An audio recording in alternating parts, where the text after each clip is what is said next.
സാധാരണ സ്ത്രീകൾ, പൊതുവേ സ്ത്രീകളാണ് ഒരു ഫങ്ഷൻ അറ്റൻഡ് ചെയ്യാൻ പോവുക, അല്ലെങ്കിൽ ഓഫീസിൽ പോവുക, അല്ലെങ്കിൽ വേറെ എന്തെങ്കിലും ഒരു ട്രിപ്പ് പോവുക, അങ്ങനെ പല ഒക്കേഷനിലും നമ്മൾ നന്നായിട്ട് എല്ലാവരും നമ്മളെ ശ്രദ്ധിക്കണം, നല്ലൊരു ലുക്കായിരിക്കണം എന്നൊക്കെ ആഗ്രഹിക്കാത്ത ലേഡീസ് ഉണ്ടോ? ഇത് ലേഡീസ് മാത്രമല്ല, ജെൻസും ആഗ്രഹിക്കാറുണ്ട്. അവർക്ക് പിന്നെ മാക്സിമം ഇത്രയൊക്കെ ചെയ്യാൻ പറ്റുള്ളൂ എന്നുണ്ട്. നല്ലൊരു പാൻറ്റ്, നല്ലൊരു ഷർട്ട്, അങ്ങനെയൊക്കെ ചെയ്യാൻ പറ്റുള്ളൂ അല്ലേ?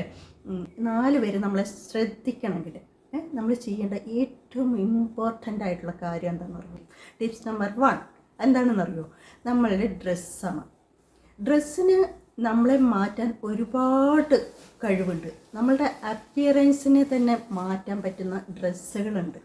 ഡ്രസ്സ് എന്ന് പറഞ്ഞു കഴിഞ്ഞാൽ അത് വില കൂടിയതോ വില കുറഞ്ഞതോ എല്ലാം ആവാട്ടോ. വില കൂടിയ ഡ്രസ്സ് തന്നെ വേണമെന്നില്ല. ഒരു ആവറേജ് നമ്മൾക്ക് നമ്മളുടെ ബഡ്ജറ്റിൽ ഒതുങ്ങുന്ന നല്ല നല്ല ഡ്രസ്സ് നമുക്ക് സെലക്ട് ചെയ്യാൻ പറ്റും. പ്രത്യേകിച്ച് ഇപ്പോൾ ഓൺലൈനിലൊക്കെ ഉണ്ടല്ലോ, അതൊന്ന് സെലക്ട് ചെയ്യാൻ പറ്റും. അല്ലെങ്കിൽ ഷോപ്പിൽ പോയാലൊക്കെ നമുക്ക് ഇഷ്ടപ്പെട്ട കളറായിരിക്കരുത് നമ്മൾ ചൂസ് ചെയ്യുന്നത്.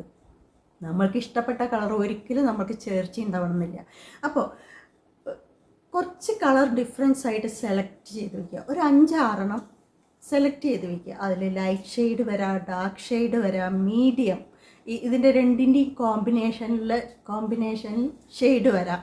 അതൊക്കെ സെലക്ട് ചെയ്തിട്ട് നമ്മൾ ഡ്രസ്സിങ് റൂമിൽ പോയിട്ട് ജസ്റ്റ് ഒന്നിങ്ങനെ വെച്ച് നോക്കുക. നമ്മൾ ഡ്രസ്സിങ് റൂമിൽ തന്നെ പോകണം എന്നൊന്നുമില്ല കേട്ടോ. അത് നമുക്ക് ഫിറ്റ് ആണോ എന്ന് അറിയാൻ വേണ്ടി മാത്രം ആദ്യം പോവുക. ആദ്യം നമ്മൾ ആ ഓപ്പൺ സ്പേസിൽ തന്നെ അവർ മിറർ വെച്ചിട്ടുണ്ട്. ഞാനൊക്കെ സാധാരണ അങ്ങനെയാണ് കേട്ടോ ചെയ്യുക. അവിടെ തന്നെ കാണുന്ന മിററിൽ ഒരു 5-6 ഞാൻ പിക്ക് ചെയ്തിട്ട് ഞാൻ ജസ്റ്റ് ഒന്നിങ്ങനെ വെച്ച് നോക്കും. അപ്പോൾ ഓരോന്ന് ചിലത് വെക്കുമ്പോൾ എൻ്റെ മുഖത്തിന് കൂടുതൽ ഒരു ബ്രൈറ്റ്നെസ് തോന്നാറുണ്ട്, കൂടുതൽ സ്യൂട്ടായിട്ട് എനിക്ക് തോന്നാറുണ്ട്. അപ്പോൾ അങ്ങനെയുള്ള ഏത് ഡ്രസ്സാണോ അതാണ് ഞാൻ സെലക്ട് ചെയ്യുക. അല്ലാതെ എനിക്ക് ഇഷ്ടപ്പെട്ട കളർ എന്ന് പറയാൻ പൊതുവേ എനിക്ക്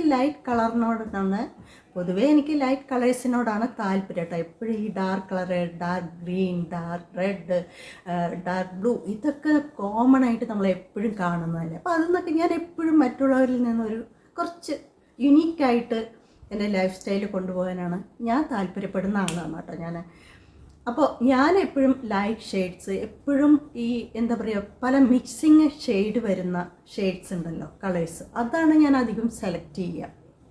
അത് പ്യുവർ ഗ്രീൻ ആയിരിക്കില്ല, പ്യുവർ റെഡ് ആയിരിക്കില്ല, അങ്ങനെ അതാണ് എനിക്കിഷ്ടം. അപ്പോൾ അങ്ങനെ നിങ്ങൾ വെച്ച് നോക്കണം. വെച്ച് നോക്കിയിട്ട് നിങ്ങളുടെ മുഖത്തിന് നിങ്ങൾക്ക് തന്നെ അത് മനസ്സിലാക്കാൻ പറ്റും. ആ വെച്ച് നോക്കിക്കഴിഞ്ഞാൽ നിങ്ങളുടെ മുഖത്തിന് ഒരു പ്രത്യേക അട്രാക്ഷൻ അല്ലെങ്കിൽ ഒരു ഭംഗി കൂടുന്ന അങ്ങനത്തെ ഡ്രസ്സ് മാത്രമേ നിങ്ങൾ സെലക്ട് ചെയ്യാൻ പാടുള്ളൂ. എന്നിട്ട് പിന്നെ അത് ഫിറ്റ് ആണോ എന്ന് നോക്കാം. നമുക്ക് ഡ്രസ്സിങ് റൂമിൽ പോയിട്ട് ഫിറ്റ് ആകാം, അല്ലെങ്കിൽ അതിൻ്റെ സൈസ് നമുക്ക് മാറ്റി വാങ്ങാമല്ലോ. അത് ചെയ്യാം. അപ്പോൾ നമ്മൾ ഏറ്റവും ഇമ്പോർട്ടൻസ് കൊടുക്കുന്നത് നമ്മളുടെ ഡ്രസ്സിനായിരിക്കണം. അത് ഇപ്പോൾ മെലിഞ്ഞവരാകുമ്പോൾ കുറച്ച് ലൂസാക്കുക. കൂടുതൽ മെലിഞ്ഞതായിട്ട് തോന്നി കഴിഞ്ഞാൽ അതൊരു വൃത്തികേടാണ്. അപ്പോൾ ഒരുപാട് നമ്മൾ ഷേപ്പ് ചെയ്യേണ്ട ആവശ്യമില്ല ഡ്രസ്സ്. ഇതൊക്കെ നമ്മുടെ അപ്പിയറൻസിനെ ബാധിക്കുന്ന കാര്യമാണ് കേട്ടോ. വളരെ മെലിഞ്ഞ ഒരു കുട്ടി കുറച്ച് ലൂസായിട്ട് ഇട്ടിട്ട് പോയി എന്ന് പറയുന്നത് അങ്ങനെയൊന്നും ഇല്ല. എന്നാലും ചിലപ്പോഴൊക്കെ ഞാൻ കാണാറുണ്ട്. ആ കുട്ടിയൊക്കെ നോക്കുമ്പോൾ ഞാൻ വിചാരിക്കും ഇത് കുറച്ചൊന്ന് ലൂസാക്കായിരുന്നു. ഒന്നാമത് വളരെ മെലിഞ്ഞ കുട്ടി, അതിന് നല്ല ഷേപ്പ് നോക്കുമ്പോൾ ശരിക്ക് ഒരു ഭംഗികേട് തോന്നുന്നുണ്ട്. ഒന്നുകൂടി ലൂസാക്കി കുറച്ചുകൂടി ഭംഗിയാകുമായിരുന്നു എന്ന് എനിക്ക് തോന്നാറുണ്ട് കേട്ടോ.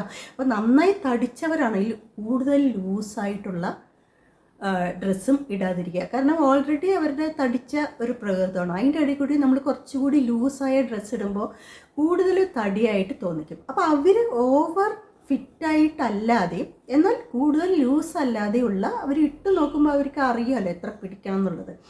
അങ്ങനെ ടൈറ്റ് ചെയ്യുക, അല്ലെങ്കിൽ ഷേപ്പ് ആക്കുക. പിന്നെ അടുത്തത്, നമ്മൾ ഡ്രസ്സ് സെലക്ട് ചെയ്തു അല്ലേ, നമ്മൾക്ക് ഇഷ്ടമുള്ള കളറല്ല നമ്മൾ സെലക്ട് ചെയ്യേണ്ട. അത് എപ്പോഴെങ്കിലുമൊക്കെ ആവാട്ടോ. നമുക്ക് ഇഷ്ടപ്പെട്ട ഒരു ഡ്രസ്സ് വല്ലപ്പോഴൊക്കെ സെലക്ട് ചെയ്യുക, അതിന് കുഴപ്പമൊന്നുമില്ല. നമ്മളുടെ ഇഷ്ടം കൂടി നോക്കണ്ടേ, അങ്ങനെ ചെയ്യുക, കുഴപ്പമില്ല. പിന്നെ രണ്ടാമത് നോക്കേണ്ടത്, നമ്മൾ ആ ഡ്രസ്സ് ഇട്ടിട്ട് പോകുമ്പോൾ എപ്പോഴും അയൺ ചെയ്ത് നല്ല പെർഫെക്റ്റായിട്ട് ഇടണം. 4 പേരുടെ മുന്നിൽ പോകുമ്പോൾ, പ്രത്യേകിച്ച് ഒരു ഫംഗ്ഷൻ അല്ലെങ്കിൽ ഒരു ഇൻ്റർവ്യൂവിന് പോകുമ്പോൾ, ഏത് വലിയ വലിയ ജോബിൻ്റെ കാര്യമൊന്നുമല്ല പറയുന്നത്, സാധാരണ എന്തെങ്കിലും ഒരു ഏതൊരു ഇൻ്റർവ്യൂവിന് പോകുമ്പോഴും വളരെ അയൺ ചെയ്തിട്ട് വേണം. ഇനിയിപ്പോൾ ഇൻ്റർവ്യൂവിന് മാത്രമല്ല, ഒരു ഫംഗ്ഷൻ അറ്റൻഡ് ചെയ്യുമ്പോഴും ഞാനൊക്കെ ചെയ്യാറുള്ളത്, നമ്മൾ കുറേ ദിവസങ്ങൾ മുമ്പ് തന്നെ അയൺ ചെയ്ത് ബ്യൂറോവിൽ വെച്ചാലും അത് എടുക്കുമ്പോൾ നമ്മൾ 2 3 അല്ലെങ്കിൽ 4 ഒരാഴ്ച കഴിഞ്ഞ് എടുക്കുമ്പോൾ അതിൻ്റെ മടക്കിൻ്റെ ഒക്കെ ചുളിവുകൾ അങ്ങനെ നിൽക്കും. എനിക്കത് ഇഷ്ടമല്ല. അപ്പം ഞാൻ എപ്പോഴും ചെയ്യാറുള്ളത്, ജസ്റ്റ് പോകുന്നതിന് മുമ്പ് അപ്പോൾ അയൺ ചെയ്യും, എന്നിട്ട് അവിടെ അങ്ങനെ വിടർത്തിയിടും. അപ്പോൾ ചുളുക്ക് വരില്ലല്ലോ. പണ്ട് മുതലേ ഞാൻ അങ്ങനെയാണ് കേട്ടോ ചെയ്യുക. കുട്ടികൾ കോളേജിൽ പോകുന്ന സമയത്തെ ഞാൻ അപ്പം അയൺ ചെയ്ത് ഇടുന്നതാണ് എൻ്റെ സ്വഭാവം. അതാണ് കുറച്ചുകൂടി വൃത്തിയായിരിക്കും. എത്ര വേണം, നമ്മൾ ജസ്റ്റ് ഒന്നും അങ്ങനെ അയൺ ചെയ്യണമല്ലേ ഉള്ളൂ. അങ്ങനെ ചെയ്തിട്ട് ഇട്ട് കഴിഞ്ഞാൽ ഒന്നുകൂടി നമ്മുടെ ലുക്ക് കൂടും അല്ല. ചിലവർ ആ തേച്ചിലിങ്ങനെ ഏത് സ്റ്റഫാണെങ്കിലും ശരി, ഏത് മെറ്റീരിയലാണെങ്കിലും ശരി, നമ്മൾ അയൺ ചെയ്ത് കഴിഞ്ഞാൽ ഒരു പെർഫെക്റ്റ് ലുക്കായിരിക്കും ആ ഡ്രസ്സിന്. അപ്പോൾ നല്ല ഡ്രസ്സ് നമ്മൾക്ക് സ്യൂട്ടാവുന്ന ഒരു കളറ് ചൂസ് ചെയ്യുക, പിന്നെ അയൺ ചെയ്യുക. പിന്നെ അടുത്ത ടിപ്സ് എന്ന് പറയുന്നത്, നമ്മളുടെ കളറാണ് കേട്ടോ. ചിലവർക്ക് അവരുടെ നിറം ഒന്ന് ഇരുണ്ട് പോയി എന്ന് പറഞ്ഞാൽ ഒരുപാട് വിഷമിക്കുന്നവരുണ്ട്. പക്ഷെ അങ്ങനെയൊന്നും ചിന്തിക്കേണ്ട ആവശ്യമില്ല. എനിക്ക് ചിലപ്പോഴൊക്കെ തോന്നിയിട്ടുണ്ട്, കളർ കുറഞ്ഞവർ എന്തൊരു ലക്ഷണമാണെന്നറിയോ. അത് ആണുങ്ങളായാലും ശരി, പിന്നെ ലേഡീസ് ആയാലും ശരി. എനിക്ക് ചിലവരൊക്കെ നല്ല അട്രാക്റ്റീവായിട്ട് തോന്നി. നല്ല വെളുത്തവരെക്കാളും ഭംഗി ചിലവരുണ്ടാകും കേട്ടോ. അപ്പോൾ ഇവിടെ ഭംഗിയൊന്നും പ്രശ്നമല്ല, നിങ്ങളുടെ കളർ എന്തോ ആയിക്കോട്ടെ, അത് ഓർത്തിട്ടൊന്നും നിങ്ങൾ വിഷമിക്കില്ല. പക്ഷെ ആ സ്കിൻ ടോൺ ഉണ്ടല്ലോ, അത് വൃത്തിയായിട്ട് ഹൈജീനായിട്ട് മെയിൻറ്റെയിൻ ചെയ്യുക. വൃത്തിയായിട്ട് നന്നായി പോളിഷ് ചെയ്ത് ആഴ്ചയിൽ ഒരിക്കലെങ്കിലും ലേഡീസ് നിങ്ങൾ സ്കർപ്പ്, നിങ്ങൾ പിന്നെ എന്താ പറയുക, ഞാൻ സിമ്പിളായിട്ടൊരു കാര്യം പറയില്ലേ, നമ്മൾ ഇഡ്ഡലി മാവില്ലേ, അതാണ് ഞാൻ പറഞ്ഞത്. ഞാൻ വലിയ കാര്യങ്ങളൊന്നും പറഞ്ഞു തരുന്നില്ല കേട്ടോ. ഞാൻ ഒരു 12 വർഷം ബ്യൂട്ടി പാർലർ നടത്തിയ ആളാണ്. ബ്യൂട്ടീഷ്യൻ കോഴ്സ് കഴിഞ്ഞ് ബ്യൂട്ടി പാർലർ 12 വർഷം നടത്തി. കൊറോണ സമയത്താണ് ഞാനത് വേണ്ടെന്ന് വെച്ചാൽ, പിന്നെ ഞാൻ അവിടുന്ന് അങ്ങോട്ട് എനിക്ക് താല്പര്യമില്ലായിരുന്നു. ശരി വേണ്ട, വീട്ടിലെ കാര്യങ്ങളൊക്കെ ചെയ്യാനും, പിന്നെ വീട്ടിൽ അത്യാവശ്യം ആൾക്കാരൊക്കെ വരുന്നുണ്ടായിരുന്നു കേട്ടോ. അപ്പോൾ അങ്ങനെ അത് കൊണ്ടുപോയി. ഞാനിപ്പോൾ പറഞ്ഞു വന്നത് അതല്ല. അപ്പോൾ എനിക്കതിനെക്കുറിച്ച് നന്നായിട്ട് കാര്യങ്ങൾ അറിയാം. അതുകൊണ്ടാണ് ഞാൻ നിങ്ങൾക്ക് ഷെയർ ചെയ്യുന്നത് കേട്ടോ.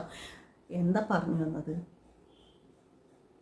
അപ്പോൾ നമ്മൾക്ക് ചെയ്യാനുള്ളത്, നിങ്ങൾ ആഴ്ചയിൽ ഒരു ദിവസമെങ്കിലും ഇഡ്ഡലി മാവ് ഒന്ന് കുറച്ചെടുത്തിട്ട് മുഖത്തൊന്ന് നിങ്ങൾ ഒന്ന് ചെറുതായിട്ട് മസാജ് ചെയ്യാൻ പറ്റുള്ളൂ കേട്ടോ. ഓവർ മസാജിങ് അരുത്, കൂടുതലത് സ്കിന്നിന് ഡാമേജ് ഉണ്ടാക്കും. ഒന്ന് ചെറുതായിട്ട് ഒരു 2 മിനിറ്റ്, അല്ലെങ്കിൽ നിങ്ങൾ ജസ്റ്റ് ഒന്ന് അപ്ലൈ ചെയ്തിട്ട് വാഷ് ചെയ്ത് ഒരു 10 മിനിറ്റ് കഴിഞ്ഞ് വാഷ് ചെയ്യാൻ പോകുമ്പോൾ വെള്ളം തെളിച്ചിട്ട് ഒന്ന് ചെറുതായിട്ട് മസാജ് ചെയ്ത് കഴിക്കണം. സ്കിന്ന് എങ്ങനെ ആവും അറിയോ?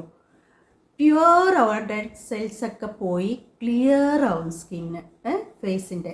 അപ്പോൾ അത് ആഴ്ചയിൽ ഒരിക്കൽ, അല്ലെങ്കിൽ വേണ്ട 2 ആഴ്ചയിൽ ഒരിക്കൽ ചെയ്താലും മതി. നിങ്ങളെ ടാനും മാറിക്കിട്ടും ഈ ആര്യമാവ് തേച്ച് കഴിഞ്ഞാൽ. പിന്നെ കൂടുതൽ ബ്യൂട്ടി ടിപ്സൊക്കെ ഞാൻ ഇനി വരുന്ന വീഡിയോയിൽ പറഞ്ഞുതരാം കേട്ടോ. ഞാനിപ്പോൾ ഈ ഇടയായിട്ട് കിട്ടുന്ന വീഡിയോസ് എല്ലാം ലെങ്തി ആയിട്ട് പോകണം. അപ്പോൾ ഞാൻ മാക്സിമം ലെങ്തി ആവാതെ നോക്കുകയാണ്. നമുക്ക് വരും വീഡിയോകളിൽ ഞാൻ കൂടുതൽ ടിപ്സ് പറഞ്ഞുതരാം. അപ്പോൾ ടിപ്സൊന്നും നിങ്ങൾക്ക് കിട്ടണമെങ്കിൽ നിങ്ങൾ കയ്യോടെ ആദ്യമായിട്ട് കാണുന്നവരാണെങ്കിൽ സബ്സ്ക്രൈബ് ചെയ്തിട്ട് ലൈക്ക് ഇടുക കേട്ടോ. അപ്പോൾ എന്താണ് ആദ്യത്തെ കാര്യം, ഡ്രസ്സ് എങ്ങനെ പിന്നെ സെലക്ട് ചെയ്യണമെന്ന് പറഞ്ഞു. പിന്നെ ആ ഡ്രസ്സ് നമ്മൾ പുറത്തിറങ്ങുമ്പോൾ അയൺ ചെയ്തിട്ടേ ഇടാവൂ എന്ന് പറഞ്ഞു. മാക്സിമം പറ്റുന്നവരൊക്കെ ട്രൈ ചെയ്യുക കേട്ടോ ഇത്.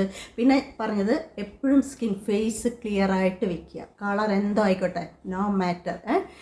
അത് പിന്നെ മുടി വൃത്തിയായിട്ട്, ചിലവർ കാണാനൊക്കെ നല്ല സുന്ദരിയായിരിക്കും കേട്ടോ. പക്ഷെ തലയിൽ വാരി വലിച്ച് എണ്ണയൊക്കെ തേച്ചിട്ട് ഇങ്ങനെ ആ മുടിയിൽ അങ്ങനെ എണ്ണ അങ്ങനെ ഒഴുകുന്നുണ്ടാവും. ഒരിക്കലും അത് ചെയ്തത്, നിങ്ങൾ വീട്ടിലിരുന്ന് എണ്ണ തേച്ചുള്ളൂ. എണ്ണ തേക്കേണ്ടത് നിർബന്ധമാണ്. ആഴ്ചയിൽ ഒരിക്കലെങ്കിലും നിങ്ങൾ എണ്ണ തലയിൽ തേച്ച് കുളിക്കണം, പ്രത്യേകിച്ച് നമ്മുടെ ഇന്ത്യയിലെ ക്ലൈമറ്റ് അനുസരിച്ചിട്ട്.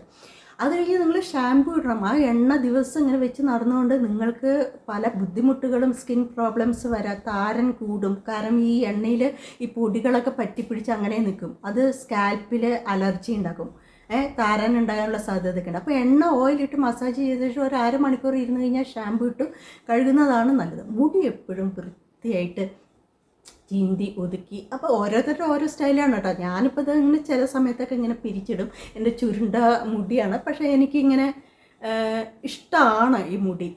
നിങ്ങൾ പറയണം കേട്ടോ, എനിക്ക് ഈ ഞാനിങ്ങനെ പിരിച്ചിടുന്നത് എനിക്ക് ഭംഗിയുണ്ടോ, ചേരുന്നുണ്ടോ എന്നുള്ളത് നിങ്ങൾ പറ്റിയ കമൻറ്റ് ചെയ്യാൻ മറക്കരുത് കേട്ടോ. എനിക്കത് കമൻറ്റ് കേൾക്കാൻ ഭയങ്കര ഇഷ്ടമാണ്.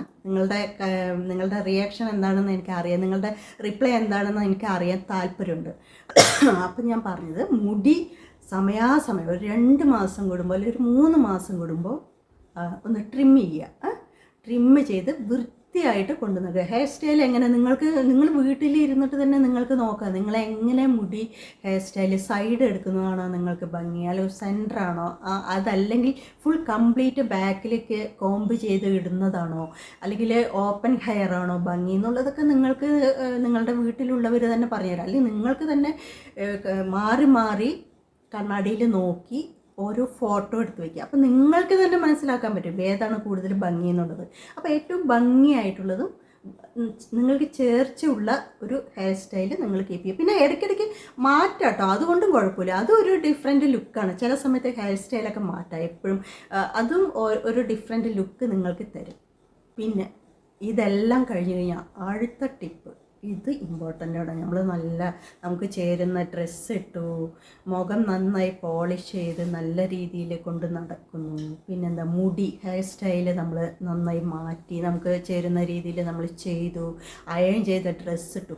ഇതൊക്കെ ചെയ്തിട്ടും നമ്മൾ ഒരു ഭാഗത്ത് ഒരു ഫങ്ഷന് പോയിട്ട് അല്ലെങ്കിൽ 4 പേര് നമ്മളെ കാണുന്ന ആ സമയത്ത് നമ്മളിതാ ഇങ്ങനെ ഇരുന്നാൽ നമ്മളുടെ എല്ലാം പോയി, 0 മാർക്കാണ് നമുക്ക്. അങ്ങനെയല്ല ഇരിക്കുന്നത്.